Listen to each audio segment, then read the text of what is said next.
Hello बच्चों, स्वागत है आप सभी का आपके अपने YouTube चैनल गणेशा वर्ल्ड पर, जहां आप पढ़ते हैं 11 12 physics chemistry absolutely for free और आपके सारे डाउट होते हैं क्रिस्टल क्लियर। तो चलिए शुरू करते हैं आज की मोस्ट इंपॉर्टेंट क्लास। आज हम क्या पढ़ने वाले हैं? तो आज हम पढ़ने वाले हैं संधारित्र या कैपेसिटर। तो संधारित्र क्या होता है? जो आपके पंखे में लगा होता है ना, संधारित्र। तो संधारित्र क्या है? संधारित्र एक ऐसी युक्ति है जिसकी सहायता से हम क्या कर सकते हैं, उसके आकार में परिवर्तन किए बिना उसकी धारिता बढ़ा दें। यह एक ऐसी युक्ति है जिसमें हम किसी यंत्र में क्या करें बिना आकार। आपने देखा कि यदि एक गोलीय संधारित्र है, उसकी यदि आपको धारिता 3 माइक्रोफैराडे लेनी है, तो उसमें आपको 27 किलोमीटर की रेडियस 27 किलोमीटर की रेडियस वाला एक गोलीय संधारित्र चाहिए था। 27 किलोमीटर समझ रहे हो ना? 27 किलोमीटर की त्रिज्या, रेडियस, मतलब उसका डायमीटर कितना होगा, व्यास कितना होगा? 54 किलोमीटर का व्यास। बहुत बड़ा गोला हो जाएगा भैया वो तो। और हमें धारिता कितनी मिल रही? 3 माइक्रोफैराडे, जो आपके इतने से संधारित्र में लगी होती है। तो हम क्या करते हैं, संधारित्र पढ़ रहे हैं ना। तो संधारित्र क्या है? यह एक ऐसी युक्ति है जो क्या करता है, जो कि आकार या आयतन में परिवर्तन किए बिना क्या कर देता है, धारिता को बढ़ा देता है। ये होती है संधारित्र। संधारित्र का काम क्या होता है? देखो, आपका जो फैन होता है उसमें देखना, फैन पे लिखा होता है 3 एम्पियर या 4 एम्पियर। आपका फैन सिंपली 3 एम्पियर या 4 एम्पियर की करंट पर चलता है मोस्टली, जितने भी फैन होते, जितने भी पंखे होते। अब होता क्या है, स्टार्टिंग में उस पंखे के लिए एकदम से करंट चाहिए होता है, एकदम से उसको 50 एम्पियर का करंट चाहिए होता है। तो संधारित्र क्या करता है, अपने धारिता मतलब अपने अंदर आवेश को संचित करके रखता है। और जैसे ही हम फैन ऑन करते हैं तो तुरंत में 40-50 एम्पियर का करंट तुरंत किसको दे देता है, पंखे को। और पंखा जैसे ही एक बार स्पीड पकड़ ले तो फिर वो 3 एम्पियर पर भी क्या करता है, नॉर्मली चलता रहता है। भाई जब आप बाइक चालू करते हो तो बाइक को उठाने के लिए आपको एक्सीलरेटर ज्यादा देना पड़ता है, फिर तो कम एक्सीलरेटर पर भी बाइक चलती रहती है। ऐसे ही पंखे के साथ होता है। कभी कभी आप देखो, पंखा यदि धीमा चल रहा हो और आप ऐसे हाथ से या उंगली से या डंडे से यदि उसकी स्पीड बढ़ा दो, उसको घुमा दो, तो फिर वो तेज घूमने लगता है। तो संधारित्र का यही काम है। संधारित्र का काम है स्टार्टिंग में उसको 50 एम्पियर का तुरंत के तुरंत करंट दे देना, जिससे फिर वो 3 एम्पियर पर भी चलता रहे। समझ में आ रहा नहीं आ रहा? तो ये होता है संधारित्र। अब संधारित्र में हम धारिता बढ़ाते कैसे, उसके आकार में परिवर्तन किए बिना? तो हमने एक सूत्र पढ़ा है। हमने कौन सा सूत्र पढ़ा? C बराबर Q अपॉन V। हमने एक सूत्र पढ़ा है, C बराबर Q अपॉन V।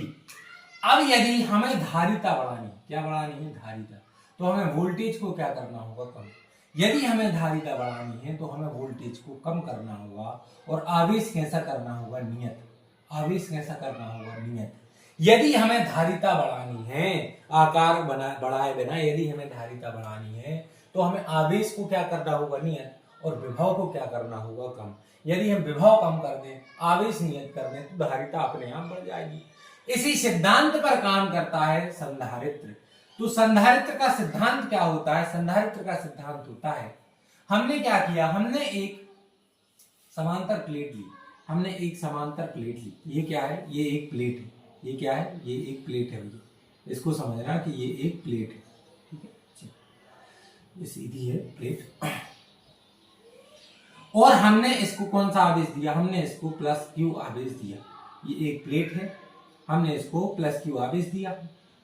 जैसे ही हमने इसको प्लस क्यू आवेश दिया तो क्या होगा, और इसके पास हमने एक अनावेशित प्लेट रख दी। एक कैसी प्लेट रख दी? अनावेशित, जिस पर कोई आवेश नहीं, एक अनावेशित प्लेट रख दी। इस प्लेट पर हमने क्या किया, प्लस क्यू आवेश दिया। ऐसी 2 प्लेटें रखी, समांतर 2 प्लेटें रखी। एक पर हमने क्या किया है, प्लस क्यू आवेश दिया। एक प्लेट पर हमने प्लस क्यू आवेश दिया और दूसरी अनावेशित प्लेट को उसके पास लेके आए। तो आप जानते हो कि प्रेरण की क्रिया द्वारा इसकी जो निकटवर्ती तल है, ये मान लो एक्स प्लेट है, ये वाई प्लेट है, तो एक्स प्लेट के निकटवर्ती तल पर कौन सा आवेश आ जाएगा, माइनस आवेश। कौन सा आवेश आ जाएगा, माइनस आवेश। और जो दूर वाली तल है उस पर कौन सा आवेश आ जाएगा, प्लस आवेश। कौन सा आवेश आ जाएगा, प्लस आवेश। ये तो आप जानते हो प्रेरण की क्रिया।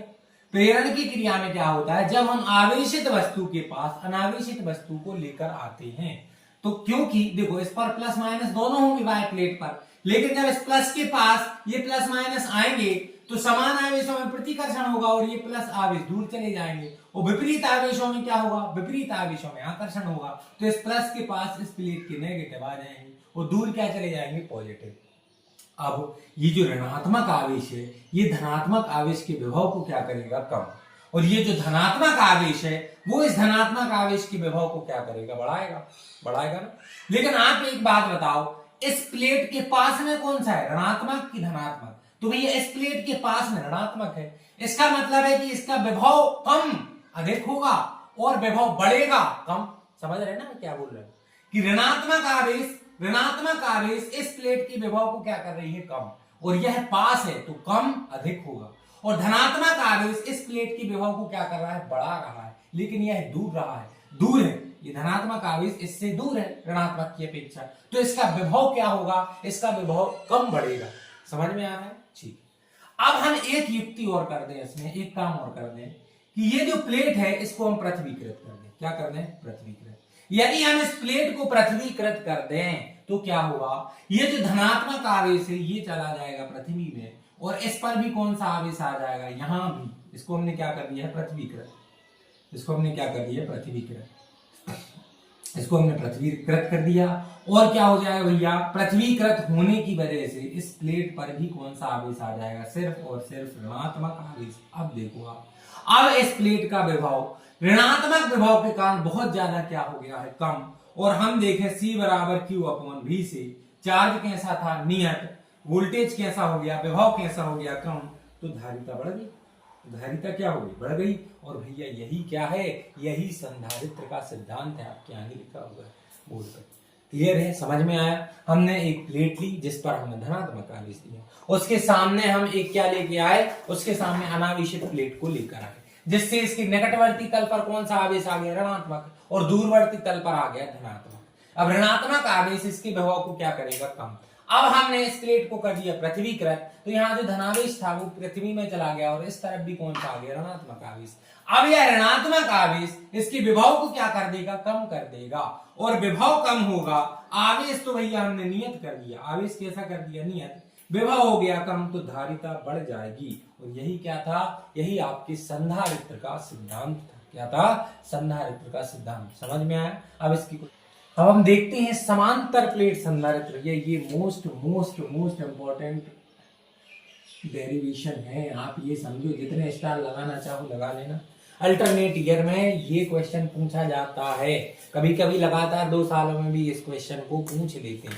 ये कितना इंपॉर्टेंट क्वेश्चन है ये।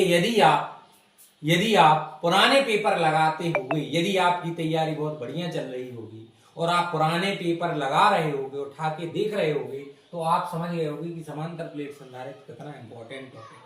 तो चलिए हम इसे शुरू करते हैं। समांतर प्लेट संधारित्र की धारिता के लिए हम व्यंजक निकाल रहे हैं। हमने क्या किया है, कंसीडरेशन है, आपको ये लिख लेना है, मैं भूलता जा रहा हूं। हमने x y 2 प्लेटें ली हैं जिनका क्षेत्रफल कितना है, a। हमने x और y 2 प्लेटें ली हैं जिनका क्षेत्रफल कितना है, a। इन दोनों का क्षेत्रफल कितना है, a। हमने 2 प्लेटें ली, ये दो रॉड नहीं रखी, ये 2 ऐसी प्लेटें रखी। क्या रखी है, 2 प्लेटें। अब हमने जैसे ही x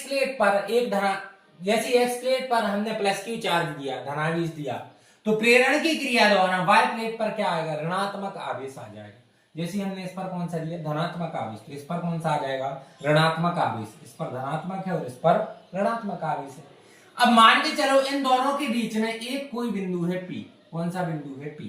तो आप जल्दी बताओ, इस प्लेट के कारण और इस प्लेट के कारण इस बिंदु P पर विद्युत क्षेत्र की तीव्रता कितनी होगी। चैप्टर नंबर 1 गॉस की थ्योरम में हमने एक समांतर प्लेट के कारण किसी बिंदु पर विद्युत क्षेत्र की तीव्रता निकाली थी। कितनी आई थी, देखो, प्लस क्यू प्लेट के कारण बिंदु P पर विद्युत क्षेत्र की तीव्रता कितनी होगी, सिग्मा अपॉन 2 एप्सिलॉन नॉट। ये याद आया कि नहीं है, first chapter Gauss theorem, plane, याद आ रहा है, ठीक। तो प्लस क्यू आवेश के कारण इस बिंदु पर, यहाँ हम कौन सा आवेश लेते हैं, प्लस क्यू आवेश ही लेते हैं। जो एकांक परीक्षण आवेश लेते हैं वो कैसा लेते हैं, प्लस क्यू। तो यहाँ एक बिंदु P पर इस प्लेट के कारण जो तीव्रता होगी वो कैसी होगी, वो होगी सिग्मा अपॉन एप्सिलॉन नॉट। और माइनस प्लेट के कारण भी क्या होगी, माइनस प्लेट के कारण भी क्या होगी, सिग्मा अपॉन 2 एप्सिलॉन नॉट। अब प्लस क्यू आवेश के कारण विद्युत क्षेत्र की तीव्रता की दिशा ये होगी और माइनस के कारण भी विद्युत क्षेत्र की दिशा यही होगी। मतलब यदि हम इस बिंदु P पर इन दोनों प्लेट के कारण कुल विद्युत क्षेत्र की तीव्रता निकालें तो E नेट कितना आ जाएगा, E प्लस प्लस में E माइनस, E प्लस कितना है सिग्मा अपॉन 2 एप्सिलॉन नॉट और E माइनस भी कितना है सिग्मा अपॉन 2 एप्सिलॉन नॉट। ये आधा सिग्मा अपॉन एप्सिलॉन नॉट, ये आधा, तो पूरा बन जाएगा। कैसे, 2 एप्सिलॉन नॉट ले लिया एलसीएम, तो सिग्मा और सिग्मा ऊपर कितने होगा 2 सिग्मा, तो जो टोटल ई नेट है वो कितना आया सिग्मा अपॉन एप्सिलॉन नॉट। अब शायद आप सिग्मा को जानते होंगे, सिग्मा क्या है, सिग्मा है पृष्ठीय या फिर क्षेत्रीय आवेश घनत्व जिसकी वैल्यू होती है Q अपॉन E। सिग्मा क्या है, पृष्ठीय या फिर क्षेत्रीय आवेश घनत्व प्रति एकांक क्षेत्रफल पर उपस्थित आवेश की मात्रा को ही हम क्या बोलते हैं, पृष्ठीय या क्षेत्रीय आवेश घनत्व। इसे हम सिग्मा से प्रदर्शित करते हैं। तो विद्युत क्षेत्र की तीव्रता E बराबर क्या आ गई, सिग्मा की जगह Q अपॉन A, तो Q upon A epsilon not. विद्युत क्षेत्र की तीव्रता क्या आ गई, E बराबर Q upon A epsilon not, समीकरण नंबर 1। अब हम देखें इस प्लेट और इस प्लेट के बीच का व्यवहांतर, X प्लेट और Y प्लेट के बीच का व्यवहांतर V बराबर क्या होगा, E इंटू डी। ये कहां से आ गया सर, तो आपने यदि विद्युत क्षेत्र की तीव्रता और व्यवहांतर में संबंध पढ़ा होगा जो होता है E बराबर माइनस dV अपॉन dx, जहां x क्या है उनके बीच की डिस्टेंस, तो यहां प्लेट के बीच की डिस्टेंस कितनी है d, तो हमने ले ली d और v की जगह v और e। यदि e बराबर होता है v अपॉन x तो v बराबर क्या हो जाएगा e इंटू में x डिस्टेंस थी, यहां हमने d डिस्टेंस मानी, तो v बराबर क्या आ जाएगा e इंटू डी। ये क्या है, ये है दोनों प्लेटों के बीच व्यवहांतर। ये क्या है, ये है दोनों प्लेटों के बीच, दोनों प्लेटों के बीच व्यवहांतर, व्यवहांतर कितना आ गया v बराबर e इंटू डी। अब हम यदि समीकरण 1 से e का मान उठाएं तो ये आ जाएगा Q upon A epsilon not into में D, तो V बराबर आ गया QD upon A epsilon not. इसको हमने दे दिया समीकरण 2। अब भैया हमें क्या निकालना, हमें तो इस समांतर प्लेट संधारित्र की धारिता निकालनी है।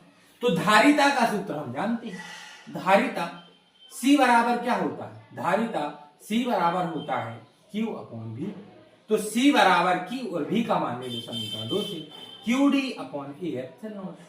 क्या Q से Q कैंसिल हो जाएगा, A एप्सिलॉन नॉट जाएगा, भाग के भाग में है तो कहां जाएगा, गुणा में, मतलब A एप्सिलॉन नॉट अपॉन में D, तो धारिता C बराबर आ गई A epsilon not upon D Faraday, Faraday नहीं फैराड, तो धारिता C बराबर क्या आ गई A एप्सिलॉन नॉट अपॉन में D फैराड।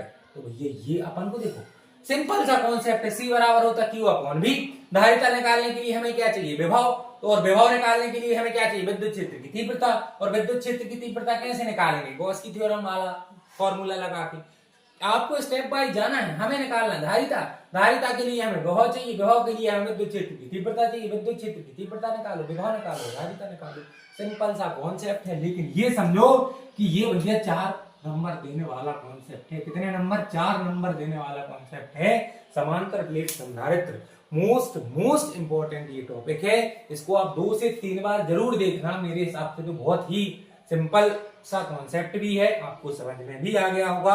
और जहां समझ में नहीं आया है तो आपको क्या करना है, आपको एक कमेंट करना है। समझ में आ गया है तो एक लाइक करना है, चैनल को सब्सक्राइब करना है और वीडियो को ज्यादा से ज्यादा लोगों में हमें शेयर करना है। क्लियर है, समझ में आया? यहां तक बने रहने के लिए आपको बहुत बहुत धन्यवाद। Thank you.